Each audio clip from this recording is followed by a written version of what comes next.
2017 ഫെബ്രുവരി 17 അങ്കമാലി അത്താണിക്ക് സമീപം ഓടിക്കൊണ്ടിരുന്ന കാറിൽ യുവനടി ആക്രമിക്കപ്പെട്ടു. ആ വാർത്തയറിഞ്ഞ് കേരളം ഞെട്ടിത്തരിച്ചു. ഫെബ്രുവരി 23 കേസിലെ മുഖ്യപ്രതി പൾസർ സുനി അറസ്റ്റിലായി. ആദ്യഘട്ടത്തിൽ പ്രതി ചേർക്കാതിരുന്ന നടൻ ദിലീപിനെ തെളിവുകളുടെ അടിസ്ഥാനത്തിൽ ജൂലൈ 10 അറസ്റ്റ് ചെയ്തു. പിന്നാലെ ദിലീപിനെ താരസംഘടനയായ അമ്മയിൽ നിന്ന് പുറത്താക്കി. 85 ദിവസത്തിനു ശേഷം 2017 ഒക്ടോബർ 3 8ാം പ്രതിയായ ദിലീപിന് ജാമ്യം. ദിലീപും പൾസർ സുനിയും ഉൾപ്പെടെ കേസിലാകെ 10 പ്രതികൾ. ആക്രമിക്കപ്പെട്ട നടിയോട് ദിലീപിന് മുൻവൈരാഗ്യമുണ്ടായിരുന്നുവെന്നും ഇതേ തുടർന്നാണ് കൃത്യം ആസൂത്രണം ചെയ്ത് നടപ്പാക്കിയത് എന്നുമാണ് അന്വേഷണ സംഘത്തിന്റെ കണ്ടെത്തൽ. 2017 നവംബറിൽ കുറ്റപത്രം സമർപ്പിച്ചു. 2018 മാർച്ച് 8 എറണാകുളം പ്രിൻസിപ്പൽ സെഷൻസ് കോടതിയിൽ വിചാരണ തുടങ്ങി. 2018 ജൂണിൽ CBI അന്വേഷണം ആവശ്യപ്പെട്ട് ദിലീപ് ഹൈക്കോടതിയിൽ സമർപ്പിച്ച ഹർജി ഹൈക്കോടതി സിംഗിൾ ബെഞ്ച് തള്ളി.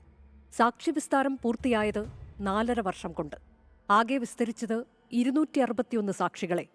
ഹാജരാക്കിയത് 1600 രേഖകൾ. സിനിമാ കഥയെ വെല്ലുന്ന ട്വിസ്റ്റുകളാണ് കേസിലുടനീളം കണ്ടത്. 2021 ഡിസംബർ 25 ദിലീപിനെതിരായ ബാലചന്ദ്രകുമാറിന്റെ വെളിപ്പെടുത്തൽ, പീഡന ദൃശ്യങ്ങളടങ്ങിയ മെമ്മറി കാർഡ് ചട്ടവിരുദ്ധമായി തുറന്നു പരിശോധിച്ചത്, ആദ്യം ദിലീപിനെതിരായി മൊഴി നൽകിയ ചില താരങ്ങൾ പിന്നീട് മൊഴി മാറ്റിയത്, വിചാരണ കോടതി ജഡ്ജിക്കെതിരെ അതിജീവിത രംഗത്ത് വന്നത്, സത്യസന്ധമായ നടപടികൾക്ക് വേണ്ടി അതിജീവിതയ്ക്ക് രാഷ്ട്രപതിയെ വരെ സമീപിക്കേണ്ടി വന്നു. 2022 ജാനുവരി 7 പുതിയ വെളിപ്പെടുത്തലുകളുടെ പശ്ചാത്തലത്തിൽ അന്വേഷണത്തിന് പുതിയ ടീം. ബാലചന്ദ്രകുമാർ ഹാജരാക്കിയ ഓഡിയോ ക്ലിപ്പുകളെ ആധാരമാക്കി 2022 ജാനുവരി 9 പുതിയ FIR. ജാനുവരി 10 സ്വയം വെളിപ്പെടുത്തിക്കൊണ്ട് അതിജീവിതയുടെ ഇൻസ്റ്റഗ്രാം പോസ്റ്റ്. വീണ്ടും നാടകീയമായ സംഭവങ്ങളുടെ ഘോഷയാത്ര. 2024 ഡിസംബർ 11 കേസിലെ അന്തിമവാദം തുടങ്ങിയത്. 2025 ഏപ്രിൽ 7 CBI അന്വേഷണം ആവശ്യപ്പെട്ടുള്ള ദിലീപിന്റെ ഹർജി ഹൈക്കോടതി ഡിവിഷൻ ബെഞ്ചും തള്ളുന്നു. വിചാരണ അവസാന ഘട്ടത്തിലെത്തി എന്നത് വിലയിരുത്തിയാണ് ഹർജി തള്ളിയത്.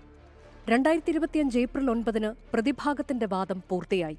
തുടർന്ന് പ്രോസിക്യൂഷന്റെ മറുപടി വാദവും പൂർത്തിയായ ശേഷം ചില കാര്യങ്ങളിൽ വീണ്ടും കോടതി വ്യക്തത തേടി. ഏറെ ചർച്ചയായ ഈ case women in cinema collective എന്ന സംഘടനയുടെ പിറവിക്ക് ഇടയാക്കി. സിനിമാ മേഖലയിലെ പ്രശ്നങ്ങളെക്കുറിച്ച് പഠിക്കാൻ ഹേമ കമ്മിറ്റിയെ നിയോഗിക്കാൻ സർക്കാരിനെ പ്രേരിപ്പിച്ചു. കേരളത്തിലെ സ്ത്രീ സുരക്ഷയെപ്പറ്റിയും സിനിമാരംഗത്ത് സ്ത്രീകൾ നേരിടുന്ന പ്രശ്നങ്ങളെപ്പറ്റിയും വലിയ തോതിൽ സമൂഹത്തിൽ ചർച്ച ചെയ്യപ്പെടാൻ നടി ആക്രമിക്കപ്പെട്ട കേസ് വഴിയൊരുക്കി.